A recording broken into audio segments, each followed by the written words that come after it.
এই যে রূপপুর পারমাণবিক প্রকল্প, তারপরে পায়রা বিদ্যুৎ প্রকল্প, এরকম বড় বড় প্রকল্পগুলোতে শেখ হাসিনা ভারতের নাগরিকদেরকে ঢুকিয়েছে ব্যাপকভাবে। আমরা যে মাঝে মাঝে বলি না ২৬ লাখ ভারতীয়, এগুলো কোথায়? আখাউড়া যে সড়ক সংযোগ, এইটাতে কোনো বাংলাদেশি নাগরিক কাজই করে নাই। সমস্ত কর্মী নিয়ে আসা হয়েছে ভারত থেকে, এবং শেখ হাসিনা যেদিন পালায় যায় এই সকল ভারতীয়রা কি যেন অজানা কারণে এরাও পালায় যায়। আমার প্রশ্ন হলো, শেখ হাসিনা যেদিন পালায় গেল সেদিন ভারতীয় কর্মী এবং ভারতীয় শ্রমিকরা কেন পালায় গেল? সম্পর্কটা কি? গতদিন স্বরাষ্ট্র দপ্তর থেকে বলা হয়েছে ১০ লাখ বিদেশি বাংলাদেশে অবৈধভাবে কাজ করে। এটা কি আমেরিকানরা অবৈধভাবে কাজ করে? রাশিয়ানরা কাজ করে? কারা কাজ করে? ভারতীয়রা কাজ করে। দেখেন, ১০ লাখ ভারতীয় বাংলাদেশে অবৈধভাবে কাজ করে, এর অর্থ কি? অবৈধভাবে কাজ করলে কি হয়? এরা যে ইনকাম করবে এর উপর কোনো ট্যাক্স আরোপ হবে না। এরা যে টাকা পাঠাবে সেটা কোনো লিস্টেড হবে না। ব্যাগে করে লাগেজে করে টাকা নিয়ে যাবে।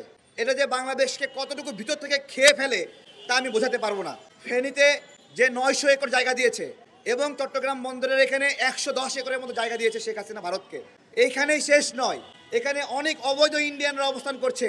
তারা বাংলাদেশি পরিচয়ে দ্বিগুণ তিনগুণ দাম দিয়ে জমি কিনছে।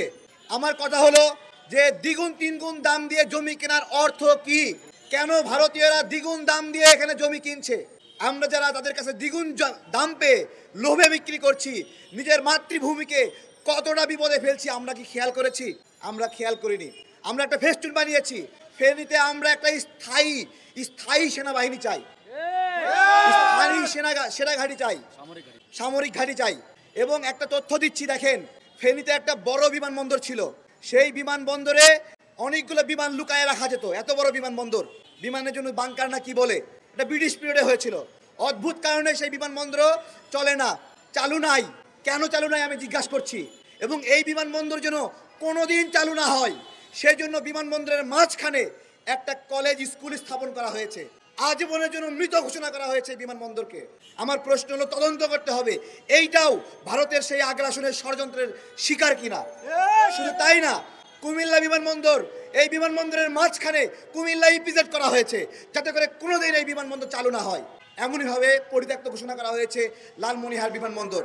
অর্থাৎ যেই বিমানবন্দর ভারতের সীমানার কাছাকাছি সেই বিমানবন্দরগুলো বন্ধ করে দেওয়া হয়েছে। তাহলে এটা দেশ বাংলাদেশ নাকি ভারতের একটা অঙ্গরাজ্য? আমি জিজ্ঞাসা করছি যে ভারতের স্বার্থের কারণে আমার বিমানবন্দরগুলো বন্ধ রাখতে হবে। প্রিয় ভাইয়েরা, আজকে যে বিষয় নিয়ে আমরা কথা তুলেছি যে ফেনী, নোয়াখালী এবং এই যে চট্টগ্রাম, যে এখানে economic zone, Indian economic zone, যারা ভাবেন এইখানে ইন্ডিয়া এসে কারখানা স্থাপন করবে, বাংলাদেশের অর্থনীতি সচল করবে, ভুল রাজ্যে আছেন। ইন্ডিয়া কখনো এটা করবে না, কখনোই করবে না। বরঞ্চ এই অঞ্চলটাকে তাদের নিয়ন্ত্রণের একটা জায়গা বানিয়ে ফেলেছে।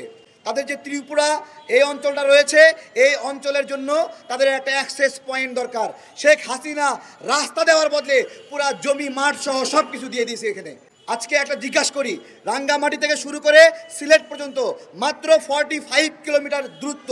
এই 45 কিলোমিটার দূরত্ব দেখেন ইন্ডিয়া আমাদেরকে দেয় নাই, যে এদিকে রাস্তায় গেলে 45 কিলোমিটার, যদি ঘুরে যেতে হয় চট্টগ্রাম দিয়ে রাঙ্গামাটি থেকে 400 কিলোমিটার যেতে হয়, 400 কিলোমিটার। আমার কথা হলো, আমি ভারতের কাছে 45 কিলোমিটার পাইলাম না, কিন্তু 400 কিলোমিটার ঘুরে যাচ্ছি, কিন্তু ভারতকে 1500 কিলোমিটার বাঁচানোর জন্য আমি 400 কিলোমিটারের ট্রানজিট দিলাম কেন?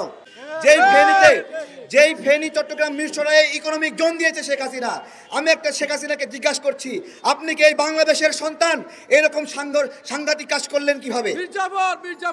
কিভাবে করলেন? আমরা কি পারবো ইন্ডিয়ার যে চিকেন নেক রয়েছে সেখানে গিয়ে একটা ইকোনমিক জোন বানাতে? ওইখান থেকে শুধুমাত্র যাওয়া আসার রাস্তা যায়, নেপাল, ভুটান, চায়নায় যাব, সেটাই আমরা কখনো পাইনি। তাহলে এইখানে আমরা ফেনী, মিরসরাইয়ে কিভাবে এই অঞ্চলটা দিলাম? প্রিয় ভাইয়েরা, এভাবে হবে না। আমরা যেটা করছি এটা ক্লাসরুম। আমাদেরকে ওই অর্থনৈতিক অঞ্চলে যেতে হবে, একটা একটা করে ইন্ডিয়ানকে ধরে লাথি মেরে ইন্ডিয়ার সীমান্তে ঢুকাই দিয়ে আসতে হবে। উপায় নাই। শুধু তাই নয়, মংলা বন্দরে যেতে হবে আমাদেরকে, আমাদের অনেক কাজ। চট্টগ্রাম বন্দরে যেতে হবে, যেখানে যেখানে ইন্ডিয়ানদের ঢুকেছে সেখানে সেখানে। দেখেন, ইন্ডিয়া তার সুবিধার জন্য, নিরাপত্তার জন্য কি করলো?